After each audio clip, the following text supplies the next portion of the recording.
Welcome and thank you for joining us today for a Land Services SA webinar on lease plans. This is a pre-recorded session with a live Q&A session at the end of this presentation.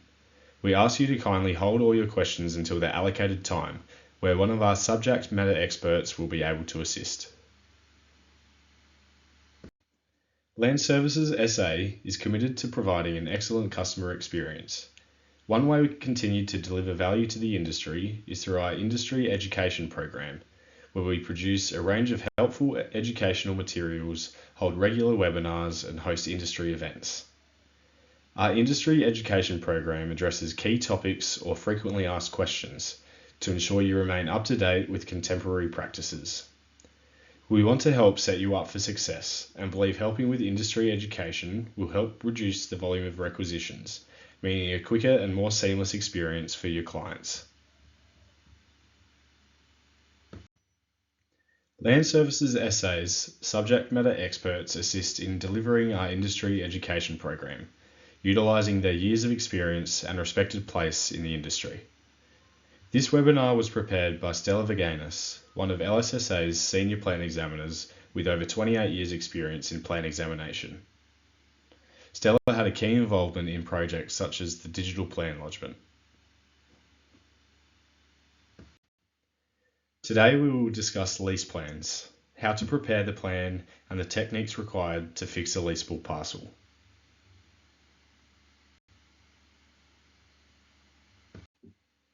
Preparing a lease plan, or a General Registry Office GRO plan, is covered in sections 16 and 17 of the Plan Presentation Requirements. The PPR can be found on the Land Services SA website. Lease plans must be lodged as file plans and are used to accurately define the portion of land to be referred to in a lease document. Lease plans can only be lodged over a certificate of title or a Crown lease. Plans for lease over Crown records can be lodged as an FP only when a freehold title is to issue. Inquiries must be made to the Crown Tenure Unit prior to lodging the plan. A GRO plan may be deposited in the General Registry Office, where a filed, deposited, or community plan does not delineate a portion of land in a certificate of title, Crown lease, Crown record, or old system land (NUA), is required for reference in a document and is not for leasing purposes. For example, a plan for heritage or license.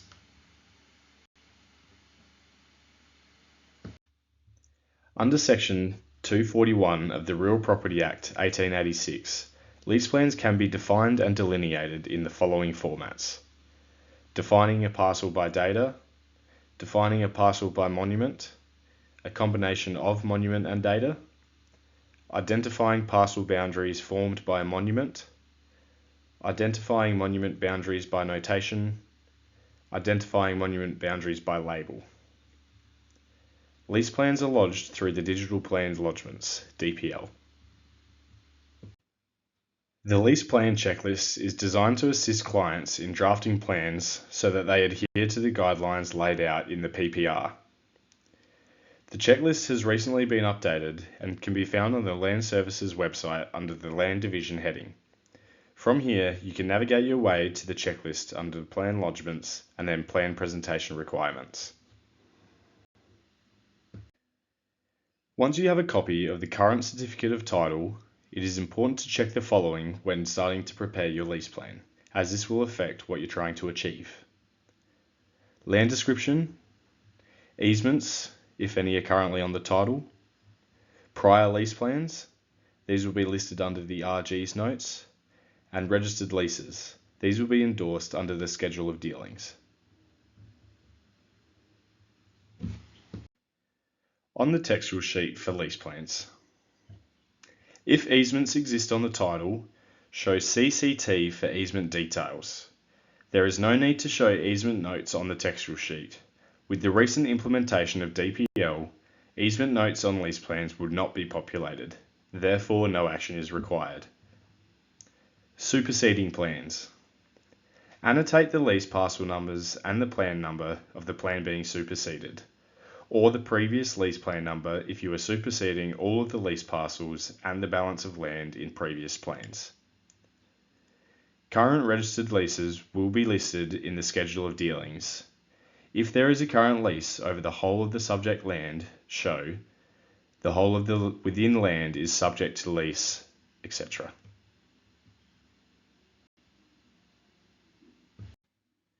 On the diagram sheet of lease plans.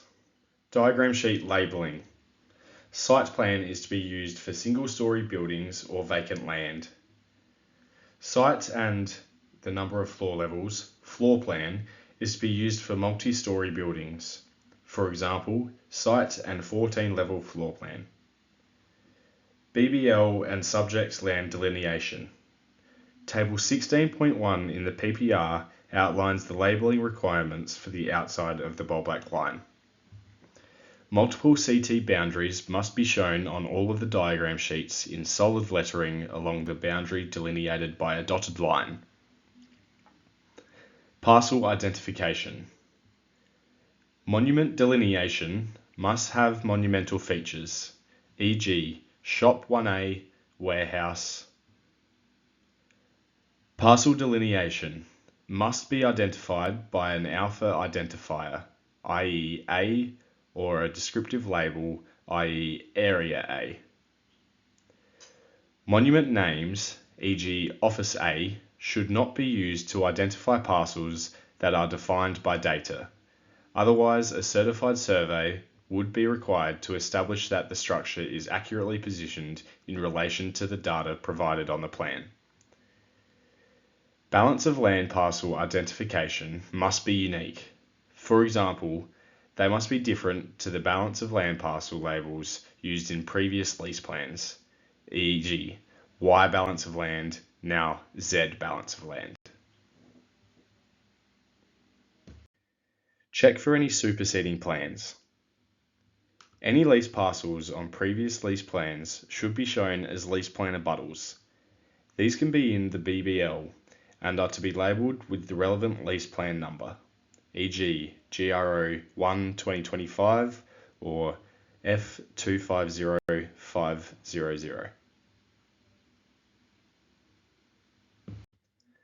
Fixing parcels. Data. If all boundaries are to be defined by data, use bearings and distances and provide dimensions for all parcels and subject land. Use angles and distances if some boundaries are to be defined by data, i.e. when one boundary has a straight line, STT line. Monuments. Do not use data to fix a monument parcel to the CT boundary. For monumental boundaries that have a width such as walls, curbs, plinths, fences, etc., specify whether it's inside face, outside face, or centerline of as a description of the boundary. For a combination of monument and data, see the examples in Figure 16.6 and 16.7 in the PPR. Monument boundary notations can apply to multiple boundaries and lease parcels. Notations are often used to delineate the extent of boundaries horizontally and vertically, height. Balance of lease parcels, signs, yards, and canopies usually require a separate notation. For example, yards are unlimited in height. X balance of land in CT is unlimited in height. For monument boundary labels, use and production when describing a boundary that has a monument and a straight line continuing from it. When a boundary is the continuation of a line of monument, the monument descriptor must be preceded by the term production of. Inside face of wall refers to the face of the wall inside of the parcel it is written in. Outside face of the wall refers to the face of the wall outside of the parcel that it is written in. See PPR 16.12 for label examples. Height limitations can be by cross-section and/or notation. Do not show height measurements to monuments unless the plan is a certified lease plan. Existing registered leases are endorsed on the CT. If the existing lease traverses a leasable parcel, then delineate the lease parcel on the plan using connection lines and broken lettering. For existing easements on title, if easements traverse the lease parcels, then show all of the easements on the diagram. If it doesn't, there is no requirement to show it. Identifiers are shown in broken lettering. Note, if there is an easement on the CT, add an annotation to the textual sheet. See CT for easement details. For easements near the lease boundary, use an encroachment notation on the plan. For example, easement A does not encroach into lease parcel B. Lease boundaries can be defined by coordinates in rural or large open spaces where monuments or natural features are not appropriate for adoption, and it is difficult to provide an accurate data relationship to the subject land boundary. PPR 16.19 explains how to set this out. The key points to be aware of are: coordinates must be to two significant figures and shown in the schedule next to the corner numbers. Where the line of a lease boundary intersects the title boundary, a point number is shown both on the diagram and in the schedule. The schedule must describe the position of the intersection point, e.g., eastern CT boundary. The bearing datum must be derived from MGA 2020. The derivation can be from a GNSS or a survey mark with the position of the mark plotted on the plan. An example of the coordinates are lease plans for wind farms. A common question asked is, do lease plans require a development application?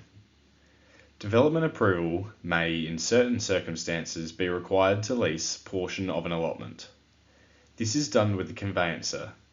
The document certifier is responsible to ensure that Section 101 and 131 of the Planning, Development and Infrastructure Act 2016 have been fulfilled. This is covered under the last certification statement on the dealing. Note, it is not a requirement to show any development approval on a lease plan. To wrap up, here are some tips for preparing a lease plan that you should always keep in mind. Lease plans can only be lodged over a certificate of title or Crown lease.